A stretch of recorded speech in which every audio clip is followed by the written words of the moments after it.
Lagi libur bukan?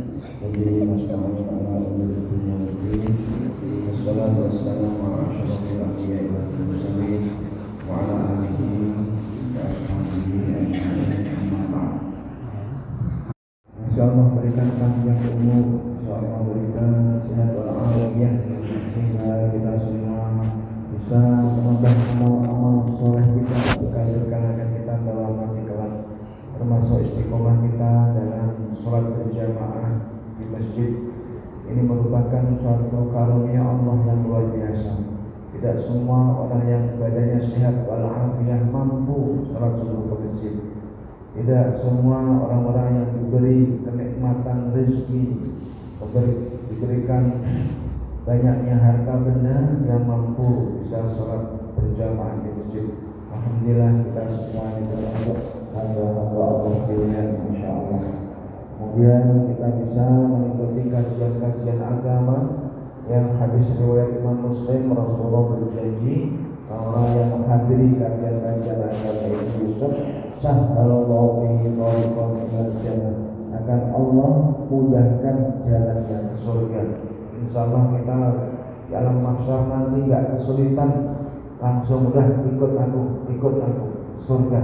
Siapa kamu? Udah ikut aku.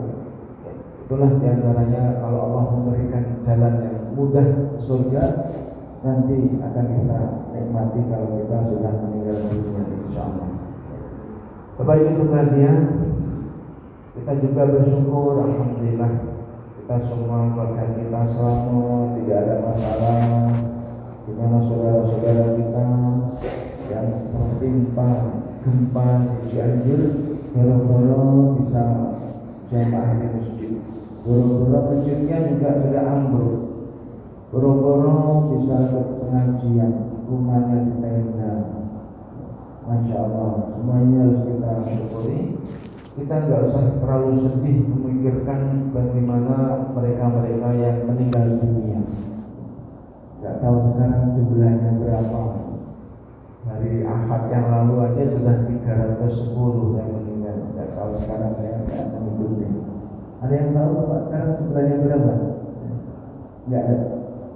Mereka yang meninggal ini selama mereka itu orang Muslim, maka dijamin oleh Allah termasuk orang yang mati syahid. Ini dalam kitab Riyadhus Shalihin jilid 2 halaman 164. Hadisnya Bukhari Muslim dari Abu Hurairah. Rasulullah sallallahu alaihi wasallam bersabda, "Asy-syuhada'u khamsatun." Orang-orang yang meninggal dihitung catat oleh Allah mati syahid itu ada 5 golongan. Satu hadis yang lain 7. Pertama adalah al-mat'un, yaitu orang-orang yang meninggalnya karena ta'un atau wabah, termasuk corona itu juga masuk ta'un. Cuman ini matinya, meninggalnya itu syahidnya syahid akhirat, ya, syahid akhirat. Sebab syahid itu ada 3, ada syahid dunia akhirat, yaitu yang meninggalnya karena peperangan. Ini enggak boleh dimatikan sampai darah-darahnya itu harus semua kubur semuanya. Sebab darahnya orang yang mati syahid dalam kitab Riyadhus Shalihin disebutkan itu akan berbau harum. Baunya itu harum semua. Itu kalau orang yang sudah merasakan. Kemudian ada yang syahidnya ini syahid akhirat.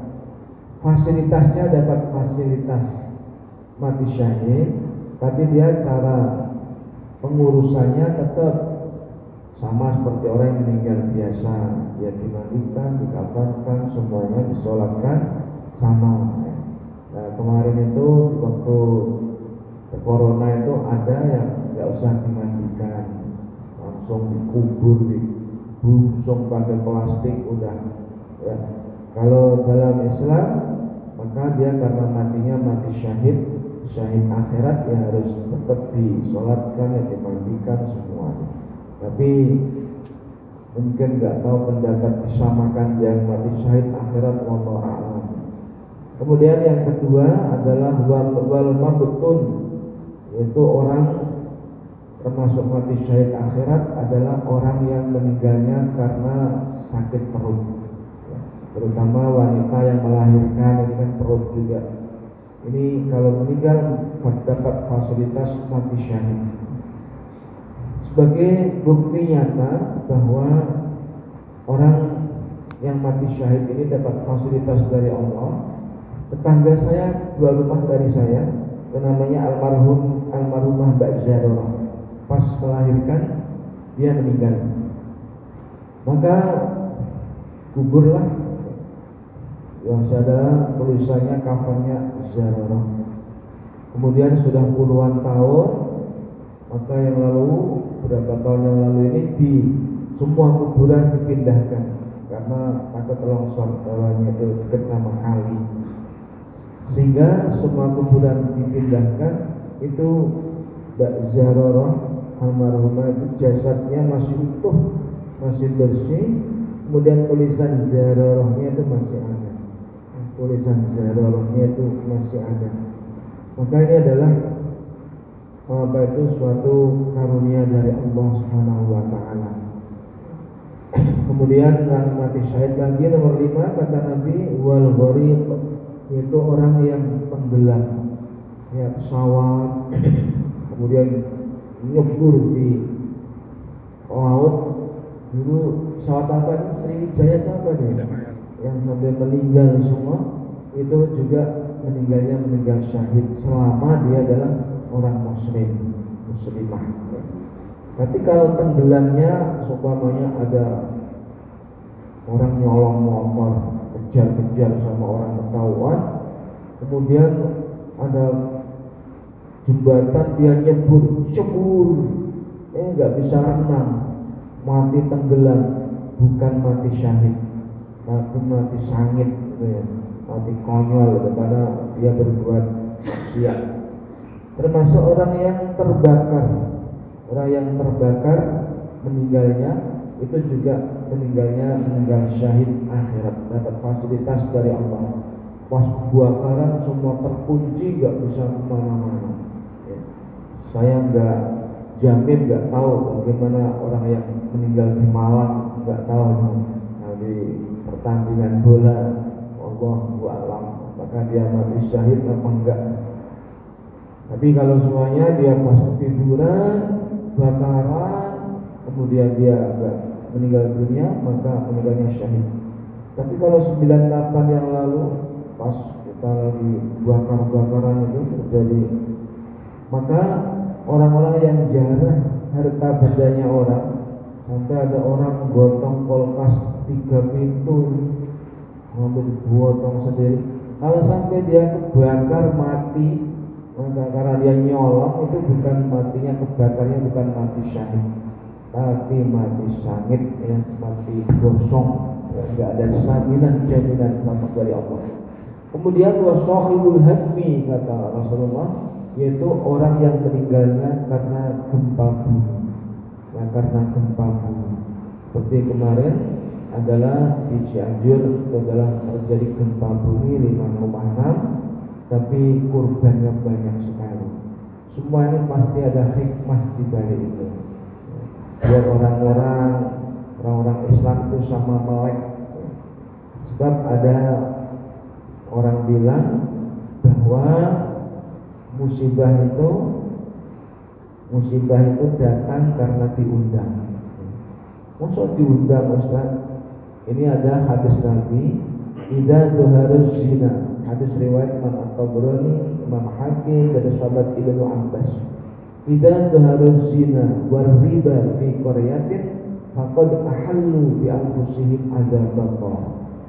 Kata Rasulullah bersabda, wajib kita percaya, ya, karena disampaikan Nabi itu, wa ma yantiqu 'anil hawa in huwa illa wahyu yuha. Apa yang disampaikan Nabi itu bukan berdasarkan hawa nafsu, tapi berdasarkan wahyu. Maka kita harus percaya. Kata Nabi, idza zuharul zina war riba fi qaryatin, kalau sudah nampak perzinaan, kalau sekarang prostitusi online, Pesan perempuan tinggal ada fotonya, mau umur berapa, mau yang hitam, mau yang putih, mau yang mulus, semuanya tinggal pesan, sudah ada harganya. Kalau itu sudah terjadi, riba, terjadi riba kemana-mana, fi qaryatin, dalam satu daerah, riba di sana adalah termasuk rentenir. Faqad ahallu bi anfusihim adzaballah, maka sungguh orang itu sama dengan menghalalkan dirinya untuk menerima azab Allah. Jadi seperti diundang azab mudah kalau dia sudah melakukan seperti itu. Sekarang Bapak cek sendiri, silakan di Cianjur. Kita ambil pelajaran di sana itu prostitusi online itu sudah merajalela. Masjid kami itu setiap bulan selalu bantuin ke sana, terjun ke sana. Itu langsung orang di sana. Riba, banyak masyarakatnya itu yang sama kerjanya itu rentenir, ngambil tar, bank keliling. Ya habis-habis saya menyampaikan. Di sana itu terjadi, masya Allah. Belum lagi terjadi kemurtadan, banyak orang-orang Islam yang murtad di sana. Makanya pemerintah daerah kalau ada mengatakan seperti itu hoax. Oke, kalau berita 100% hoax, itu 90%. Pakai peci gini bukan orang Islam, Pak. Perempuan-perempuannya pakai jilbab bukan orang Islam. Silakan dibuka di YouTube sendiri, ya. Lihat sendiri biar melihat gambarnya. Sampai di gereja-gereja itu pakaiannya pakaian muslimah, laki-lakinya pakai peci, ya Allah. Makanya orang-orang Islam biar melek dengan kejadian itu. Berapa firman Allah ini tak sebutin dalam surat Al-Ankabut, Al-An'am, Al-Qasas, An-Nahl, Ar-Rum, Al-A'raf. Intinya fa'ahlaknahum bidunubihim, kami hancurkan mereka, kami binasakan mereka, bidunubihim, disebabkan dosa-dosa mereka, ya. Disebabkan dosa-dosa mereka. Itu dalam surat Al-An'am. Wa ma kunna muhlikil qura illa wa ahluha dzalimun. Kami kata Allah enggak bakal membinasakan suatu kampung, suatu desa kecuali kalau penduduknya itu, kalau dia sudah berbuat kezaliman merajalela, kemaksiatan merajalela, baru kami binasakan. Demikian juga fa'adzaqahum libasal ju' wal khauf bima kanu yasna'un. Allah icipkan mereka bagaimana penderitaannya, kelaparan, ketakutan, ya, takut. Di sana kadang-kadang ada dua susulan udah ketakutan, rasa takut enggak, hidup dan istirahat itu enggak bisa tenang di sana. Ya. Bima kanu yasna'un, kami timpakan semua itu karena perbuatan mereka. Ini firman-firman Allah. Ya. Demikian juga yang tadi saya baca dalam surat Al-A'raf, walau anna ahlal qura amanu wattaqaw la fatahna 'alaihim barakatin minas sama'i wal ardh. Kalau saja penduduk negeri, penduduk desa dan mereka itu takwa, akan kami bukakan pada mereka keberkahan-keberkahan dari langit, keberkahan-keberkahan dari bumi. Tapi mereka mendustakannya, enggak mau mengingkarinya, enggak mau menjalankan perintah-perintah Allah, justru malah melanggar aturan-aturan Allah, banyak berbuat maksiat. Fa'akhadnahum bima kanu yaksibun, kami timpakan pada mereka azab disebabkan perbuatan-perbuatan mereka. Makanya juga dalam surat Ar-Rum sudah terkenal, Dhuharul fasadu fil barri wal bahri bima kasabat aydin nas. Sekarang telah nampak kerusakan-kerusakan di daratan dan di lautan disebabkan ulah tangan-tangan manusia. Kalimantan, Riau, dulu banyak yang daerah yang nggak pernah kebanjiran. Tapi karena hutan-hutannya kalau dilihat dari atas, Bapak bisa melihat kalau sering ke sana, banyak yang sudah gundul, ya. Kemudian gunung-gunung sudah mulai dikeruk semua, batu-batunya, ya. Semua itu aidinnas, kelakuan manusia, gelintir manusia, golongan manusia tapi menyebabkan malapetaka untuk orang lain berandanya. Liyudhiqahum ba'dal ladzi amilu, kami ciptakan mereka dan merasakan mereka akibat sebagian perbuatan mereka. Itu baru sebagian aja. Oleh sebab itu kita semuanya harus mengambil pelajaran, harus muhasabah diri. Jangan kalau ada musibah apapun selalu ini adalah kejadian alam, enggak pernah ambil pelajaran. Mestinya apa yang kita lakukan? Kalau mereka yang sudah meninggal, insya Allah meninggalnya lebih baik ketimbang hidupnya. Kalau mereka itu muslim dan mukmin. Ya. Maka pelajaran yang masih hidup inilah orang yang kita yang masih hidup ini kita ambil pelajaran satu, bahwa kita harus banyak bertaubat. Ya. Karena sekarang ini sudah banyak, termasuk di Saudi Arabia, di mana-mana negara-negara lain sudah mulai banyak orang-orang yang melihat sendiri dulu gak pernah ada, sekarang musibah-musibah dan sini berganti, ya, macam-macam bentuknya. Ada yang gempa bumi, tanah longsor, sampai di Cianjur itu ada saudagar kaya raya, ya, itu yang tanahnya, yaitu sawahnya itu mulai sampai ujungnya gunung, yang mempunyai dagangan beras Cianjur atau Pandanwangi ya, itu 12 orang berat mati semua. Ya.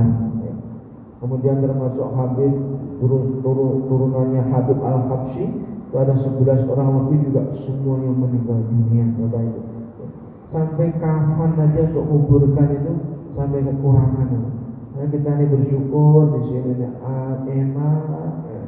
Apalagi di Halim di Trikoran, bapaknya sudah nyari tempat kayak setenang di sini, kayaknya sulit lah. Keamanannya dijamin, masya lingkungannya enak, masih gratis ya. Masya Allah nggak bayar, artinya tiap bulannya kalau kontrak berapa kita syukuri. Caranya apa? Mumpung masih tinggal, masih dinas di sini, pengeluaran nggak begitu banyak, nabung sebanyak-banyaknya.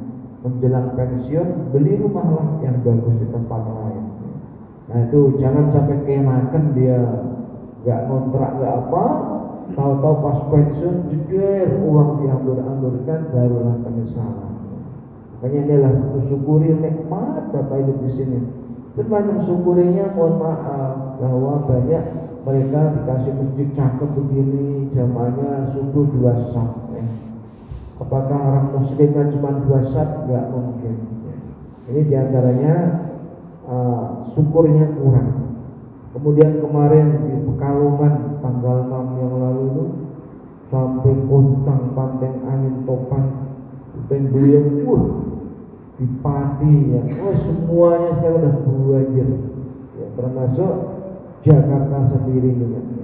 Maka tanda-tanda semua ini itu adalah cobaan dari Allah. Sebab Allah berfirman dalam surat Al-A'raf ayat 168, wa balawnahum bil hasanati was sayyiati la'allahum yarji'un.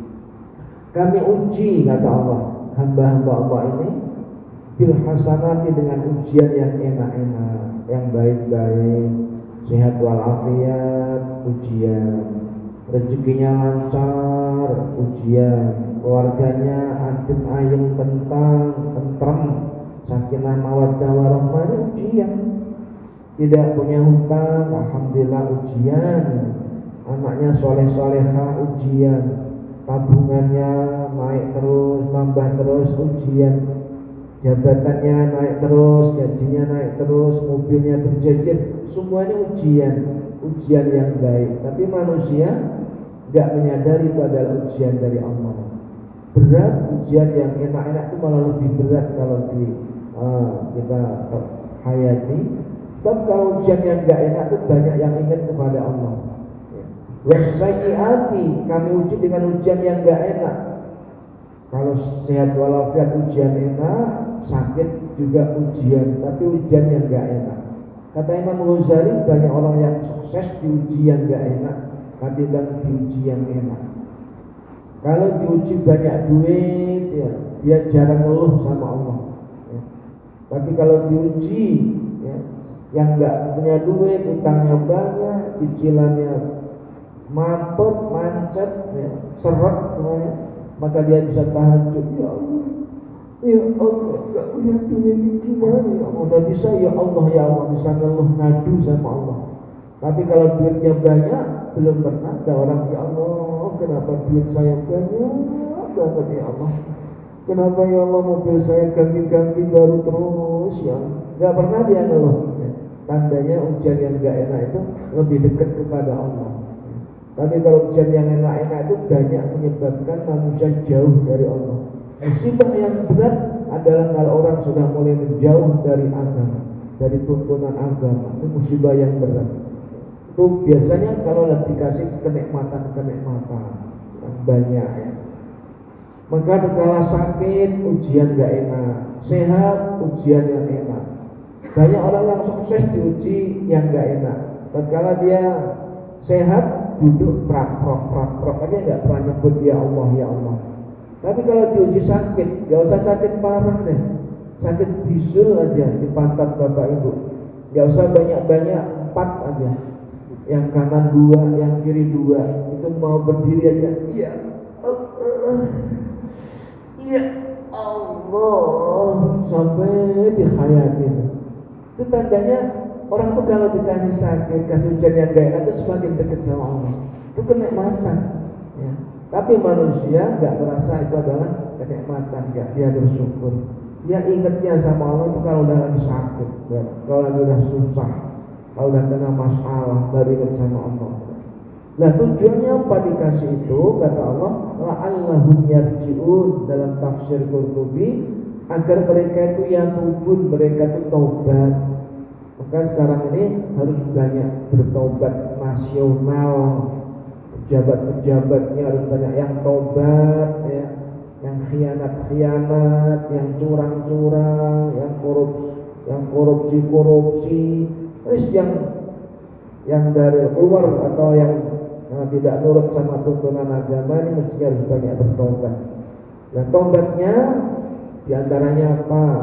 Rasulullah dalam kitab Riyadhus Shalihin halaman 377 jilid 2 itu Rasulullah selalu memperbanyak baca Rabbil firli, dibaca bareng Rabbil firli wa tub alayya innaka antat tawwabur rahim.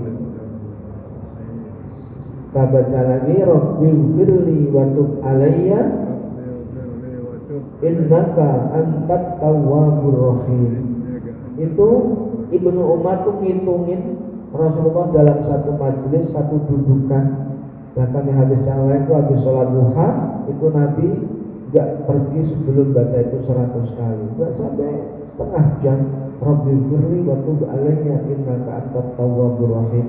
Sudahkah Bapak Ibu ini setiap hari, atau kalau malam sekali, kalau pagi sekali, siang sekali, maka artinya punya pagi subuh sampai malam itu baca ini 100 kali. Ntar malam disalin sampai subuh jam berapapun bacalah 100 kali. Jadi kalau sudah, berarti Bapak Ibu sudah bertobat, ikuti tobatnya Rasulullah dibaca. Kemudian apa? Sholat tobat perbanyak, bisa siang bisa malam ya. Lebih afdal kalau malam dan lebih afdal apabila dia pas habis berbuat dosa ya, itu juga harus segera sholat tobat. Dimana kata Abu Bakar Siddiq, Rasulullah kalau sholat tobat rakaat yang pertama setelah baca Al-Fatihah itu Rasulullah baca surat Ali Imran ayat 135 136. Walladzina idza fa'alu fahishatan aw zalamu anfusahum dzakarullaha fastaghfiru lidzunubihim wa man yaghfiru dzunuba illa Allah wa lam yusirru 'ala ma fa'alu wa hum ya'lamun. Ulaika jazaohum maghfiratun min rabbihim wa jannatun tajri min tahtiha al-anhar khalidina fiha wa ni'ma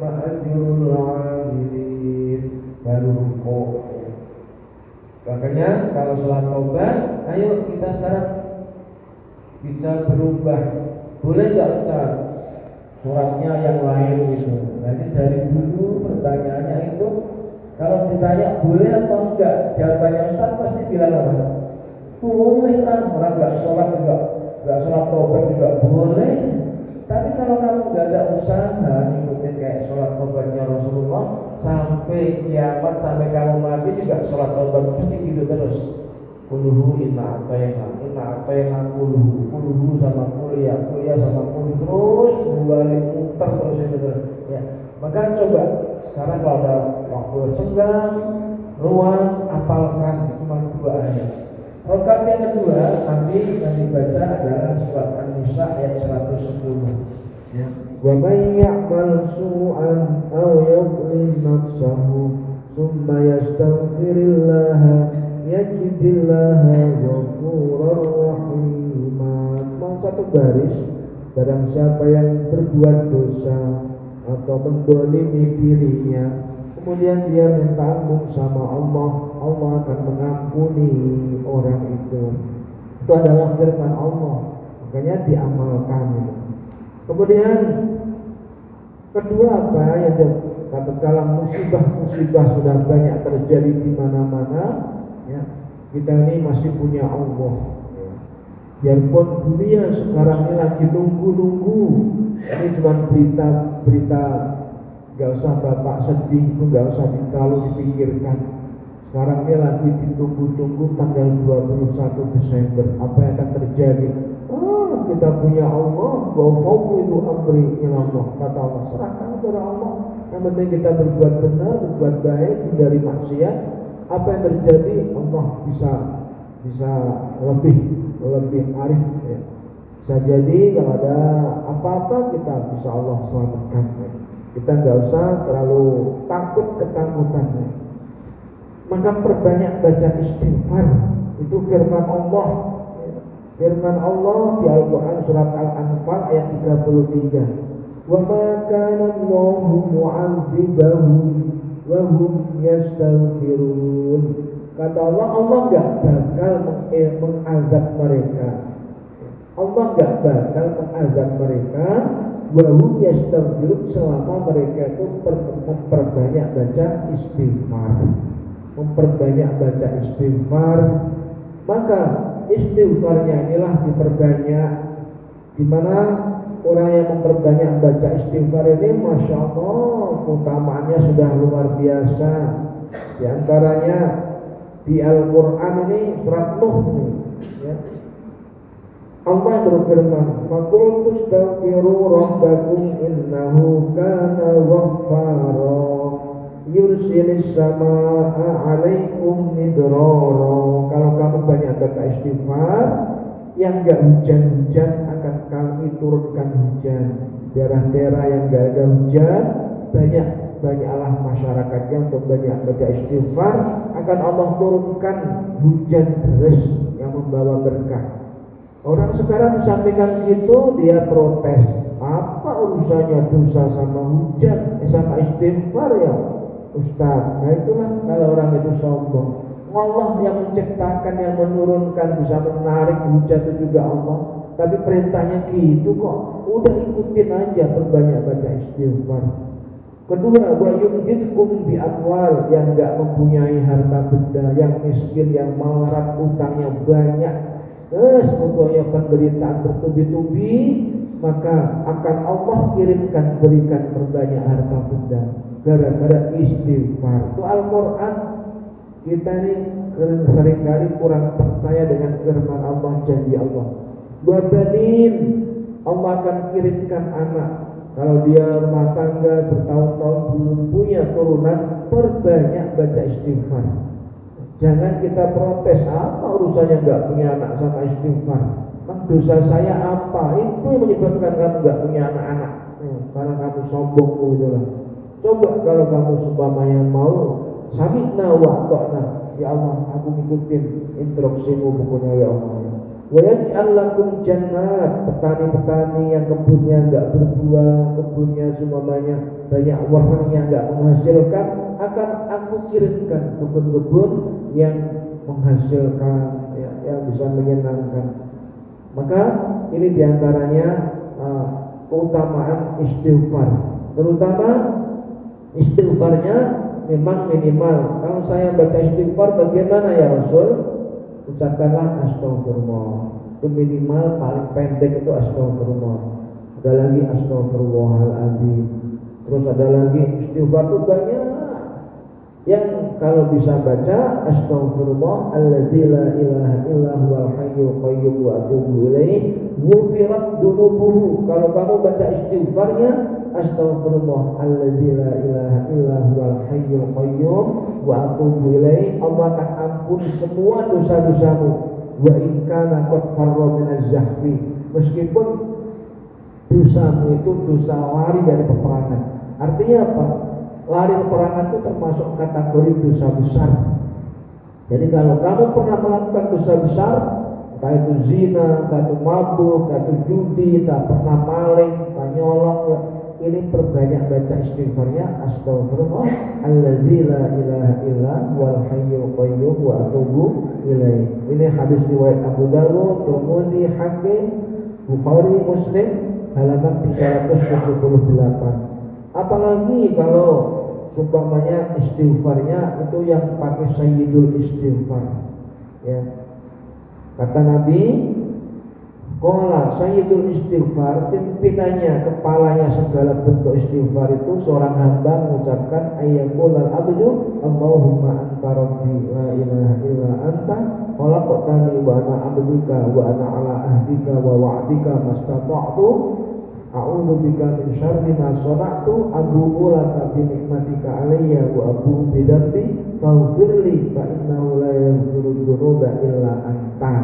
Sampai situ. Jadi jangan sampai kita umat Islam ngaku Islam udah S1, S2, S3 tapi enggak hafal sayyidul istighfar. Masya Allah, kamu kalau urusan dunia aja kamu bisa, tapi kalau urusan perintah-perintah Allah dan Rasulnya seringkali kau abaikan. Kalau orang baca sayyidul istighfar, bacanya itu mangkola fin nahar, ya habis subuh baca sekali, maka sampai sebelum maghrib kok dia meninggal, fahuwa min ahlil jannah, dijamin matinya itu mati calon penghuni surga. Kita sekarang banyak musibah, kita nggak tahu, naik mobil sudah pelan-pelan, tahu-tahu jeder kecelakaan. Tahu-tahu lagi santai, tahu-tahu kena longsor. Maka kalau kita baca istighfarnya itu habis subuh, sebelum maghrib kok dia meninggal, fahuwa min ahlil jannah, dijamin meninggalnya calon penghuni surga. Kalau dia bacanya habis maghrib, kemudian sebelum dia subuh, ya, habis maghrib dibaca sebelum subuh, kemudian dia meninggal dunia, maka fahuwa min ahlil jannah. Makanya ini diapalin jaminan dari Rasulullah. Hadisnya riwayat Imam Bukhari. Kita taruh sini, taruh di HP, tinggal klik sayyidul istighfar, nongol di HP. Kurang apa coba? Makanya sudah dikasih banyak kenikmatan kita ini. Jangan sampai kenikmatan-kenikmatan itu kita salah gunakan untuk hal-hal yang maksiat. Ini istighfar. Maka bahkan kata Nabi, man lazima istighfar, orang yang melazimkan, membiasakan, mengontinukan baca istighfar, satu jaminannya ja'alallahu lahu min kulli dzikrin makhraja. Semua masalah kesempitan rumah tangganya, kehidupannya akan Allah kasih jalan keluar.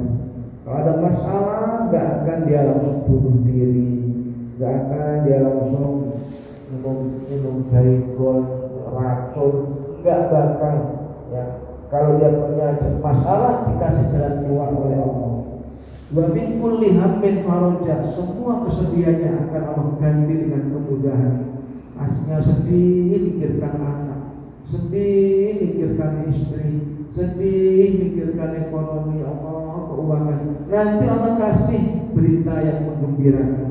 Itu kalau kita memperbanyak baca istighfar. Wa razaqahu min haitsu la yahtasib, dan Allah akan berikan rezeki yang rezeki itu datanya enggak terduga-duga. Kita tahu rezeki yang paling nikmat itu rezeki yang datanya enggak terduga. Biarpun Mohon maaf, bapak ini gajinya sebulan 30 juta. Insya Allah lebih daripada itu. Insya Allah nih, saya yakin lebih halim ya. Kemudian kita dapat masuk transfer oleh gajian grade, kita biasa-biasa aja 30 juta. Karena ngerti porsinya, itu rezeki sudah bisa kita perkirakan sebelumnya. Untuk bayar kreditan rumah, kreditan mobil, kreditan semua, sudah tahu porsinya. Tapi ketemu teman waktu SMA, sekarang dia jadi orang sukses, usaha kaya. Tadi ajak makan-makan, kemudian pas pulang dia nyalamin kita, ini untuk kamu ya, ini untuk kamu. Ini sekarang kita buka isinya 5 juta, maka kebahagiaan terima uang 5 juta itu lebih ketimbang kebahagiaannya dapat uang 30 juta gaji pokok kami. Maka kenapa? Penyebabnya 5 juta ini datangnya tidak terduga-duga. Nah kalau kepengen dapat rezeki yang sering tidak terduga-duga itu, perbanyak baca istighfar. Jangan kita menganggap apa urusan kita, enggak punya duit sama istighfar, tetap aja saya juga enggak pernah duit. Nah itu kamu racuni sendiri. Anak indah doni aktivi kata Allah kali aku itu tergantung perasaan kehambaanmu. Kalau dia menyangka gitu terjadi kan, ya udah kamu baca istighfar 1000 kali enggak, tetap aja rezekimu mampet juga. Orang kamu sudah yakin begitu, enggak ada efek apa-apa. Nah ini diantaranya saat-saat seperti ini banyak musibah, banyak cobaan-cobaan ini perbanyak baca istighfar. Yang kedua, kata Nabi, perbanyak baca doanya Nabi Yunus dalam Al-Anbiya, Al-Quran Al-Anbiya, surat Al-Anbiya ayat 87-88. Wadannuni idzahatan ghaliban fadhanna an yusir alaihi. Seterusnya, la ilaha illa anta subhanaka inni kuntu minadh dhalimin. Jadi itu adalah kata Nabi, ala ukhbirukum, maukah aku beritakan kepada kamu, idza nazala bi rajulin minkum kurabun, kalau tertimpa di antara kamu itu kesedihan-kesedihan atau cobaan-cobaan urusan dunia, macam-macam kesedihan dunia itu, maka kalau dia mau baca doanya Nabi Yunus itu, fayufarraju anhu, akan Allah hilangkan kesedihan itu. Keperbanyak saja la ilaha illa anta subhanaka inni kuntu minadh dhalimin. Di mana saat itulah Nabi Yunus sampai disebut oleh Allah dalam surat Shaffat, falaula annahu kana minal musabbihin lala bisa fi batnihi ila yaumi yub'atsun. Kalau saja kata Allah, Yunus di perut ikan tidak banyak membaca tasbih la ilaha illa anta subhanaka inni kuntu minadh dhalimin, niscaya dia di perut ikan mungkin sampai kiamat tidak akan keluar. Tapi baru 40 hari di perut ikan, gara-gara dia nggak sabar ngadepin kaumnya. Disampaikan oleh malaikat Jibril, hei Yunus, kata Allah kamu disuruh sabar nungguin sampai 40 hari. Dah, tungguin seminggu, 2 minggu, sebulan, sampai 38 hari, gak ada tanda-tanda. Orang tanggal 32 hari aja, mana mungkin. Hari 39 Nabi Yunus pergi dengan dimurkai Allah. Ya. Idhaba mughadiban, dimarahi, dimurkai oleh Allah. Fadhanna alla naqdiru alaihi fanada fi dzulumati Allah ilaha illa anta. Akhirnya karena dimurkai Allah pergi naik kapal, naik perahu, perahunya langsung oleh. Mahkodanya memutuskan pokoknya ini harus ada yang diteburkan di laut. Kita undi siapa yang keluar undian, itulah yang harus dicemburkan. Setuju? Deal, setuju semua. Pasti undi Nabi Yunus langsung dilempar di laut. Akhirnya dimakan ikan. Ya, biasanya manusia itu selalu makan ikan, ini kebalikannya. Manusia dimakan ikan sekarang. Tapi calon nabi diselamatkan oleh Allah. Itu pas hari yang ke-40 Nabi Yunus itu sampai dikeluarkan dari perut ikan, pinggir pantai itu waktunya waktu asar, sampai diperintahkan sholat asar pertama kali. Itulah tanda syukur gara-gara Nabi Yunus adalah fid-dhulumati, dalam kegelapan-kegelapan, gelap galau pikirannya, gelap dimurkai Allah, gelap di perut ikan, gelap gak ada penerangan. Makanya jamaahnya fid-dhulumat, ya, bukan satu kegelapan. Maka kalau Bapak itu punya kegelapan-kegelapan, kesedihan-kesedihan, apapun, wiridkan selama 40 hari. La ilaha illa anta subhanaka inni kuntu minadz dzalimin. Akan clear satu persatu. Selesai satu persatu itu janji Allah. Kita harus yakin semua itu. Kemudian yang ketiga, kalau menghadapi masalah banyak musibah, banyak-banyaklah bersedekah. Ya. Bersedekah karena kata Nabi, hadis riwayat Imam At-Tabrani dari sahabat Rafi, as-shadaqatu tadfa'ul bala. Sedekah itu akan jadi tameng daripada musibah, bala yang menimpa. Mestinya dia mau ditabrak mobil, tak sampai. Mestinya dia mau ditipu orang, enggak jadi ditipu. Mestinya dia mobilnya mau hilang, enggak jadi ketemu, atau dan lain-lain. Pokoknya ini diantaranya gara-gara banyak sedekah. Wa tasuddu sab'ina baban minasuk. Sedekah itu bisa menutup 70 pintu keburukan. Itu janji Nabi, pasti percayalah. Ya, baik sedekah termasuk orang-orang yang menyiapkan sarapan pagi setiap hari Sabtu di Nurul Ikhlas, mudah-mudahan 70 pintu keburukan akan tertutup, gak akan menimpa dia. Ya. Gak tahu pagi ini ada sarapan apa enggak ya? Ada ya? Kalau nggak ada ya udah. Kalau ada, akan mudah-mudahan rezekinya tambah banyak. Mudah-mudahan Allah hindarkan dari malapetaka. Ini janji Nabi. Ya. Demikian juga apa? Rasulullah bersabda, as-shadaqatu tutfi'u ghadabar rabbi. Sedekah itu akan meredam, memadamkan murkanya Allah. Mestinya Allah mau murka, tapi karena sedekah, maka akhirnya Allah nggak jadi murka. Ya. Di mana ceritanya kaumnya Nabi Musa, mohon maaf kalau barangkali sudah pernah cerita, sudah pernah cerita belum? Mengapa? Ceritanya kaumnya Nabi Musa itu orang ibadah dari Israel ini. Udah nggak taat sama Nabi Musa dan nurut, tapi kehidupan dunianya itu takdirnya dia itu miskin, sengsara hidupnya, sampai kesengsaranya itu sampai dia hampir nggak tahan, nggak betah hidup di dunia. Akhirnya istrinya ini nasihatin suaminya, bang jangan putus asa, ayolah kita datang ke Nabi Musa. Nabi Musa kan perlu mendoakan kepada Allah. Nabi Musa kan bisa bicara langsung sama Allah. Nanti bagaimana jawabannya? Abang jangan putus asa. Dinasihatin istrinya itu, suaminya akhirnya reda, akhirnya nurut. Inilah peranannya sepasang suami itu harus saling menjadi air. Kalau suami lagi galau, lagi sedih, istri tampil dari air, dinginkan dari es, biar tenang. Istri lagi sedih, suami kamu yang jadi esnya. Ini diantara istri yang salehah, karena senang banget ya. Ini mohon maaf ini saya cerita diri saya sendiri aja. Itu ada istri saya, pas saya menjelang Lebaran, sebelum puasa itu dibeliin sendal sama istri, merek Neckerman, saya ingat itu kalau nggak salah Neckerman. Saya pakai ceramah Ramadan di Bekasi karena baru saya menghargai pembelian istri. Sendal itu tak tempatkan di pojokan, sepi banget pokoknya, udah nggak saya kumpulkan sama yang lain-lain, orang mahal ya, baguslah. Malingnya malah kebeneran. Akhirnya saya pulang, sendal nggak ada, habis akan ini.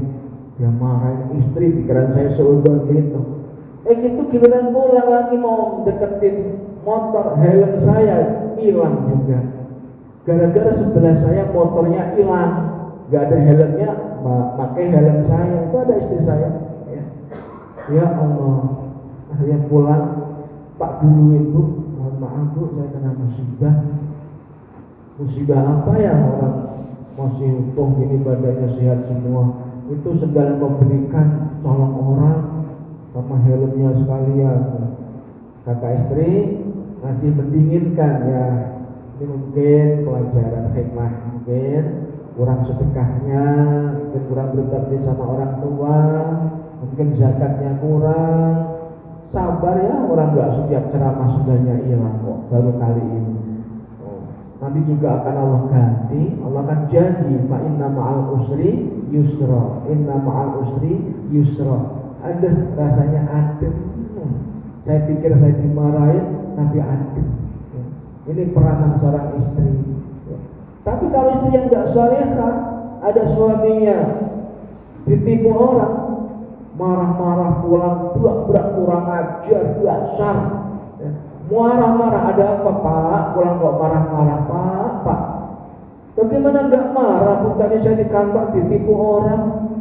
Bapak ditipu orang? Iya. Bapak ditipu orang? Iya Bu, saya ditipu orang. Istrinya bilang apa? Ya Allah Pak, jadi laki-laki kok goblok banget tuh Pak. Coba kalau orang udah lagi sedih digoblok-goblokin, kalau nggak dibuat sekalian juga. Ini diantaranya kaumnya Nabi Musa tadi, dinasihatkan istrinya ngadep sama Nabi Musa. Ya Rasul, saya ini penderitaan saya sudah hampir gak tahan hidup saya. Doakanlah kepada Allah, mintakan kepada Allah agar saya itu bisa dikasih kelapangan rezeki kayak layaknya orang-orang. Saya ini sudah ibadah. Oke, akhirnya Nabi Musa ngomong sama Allah, ya Allah, ini kaum saya, suami istri ini kehidupannya itu menderita. Dia sudah taat, tapi tolong ya Allah, minta agar dia hidupnya itu enak itu ya Allah. Oleh Allah dijawab, wahai Musa, memang jadwalnya ataupun dia gilirannya dia, takdirnya dia itu miskin wahai Musa. Tapi karena kamu minta, dia minta, doa terus, saya kabulkan. Sampaikan dia hanya kaya hanya 1 tahun saja. Jawab oleh Allah, kamu hanya kaya cuma 1 tahun saja. Oke, disampaikan kepada kaumnya, senang banget. Benar kenyataannya pas 1 tahun itu udah rezekinya itu jadi orang kaya. Tapi dia saking syukurnya semua harta bendanya disedekahkan. Pokoknya dia sedekah, nolongin orang, bantuin orang. Sampai 1 tahun lebih, kaya rayanya masih tetap kaya raya.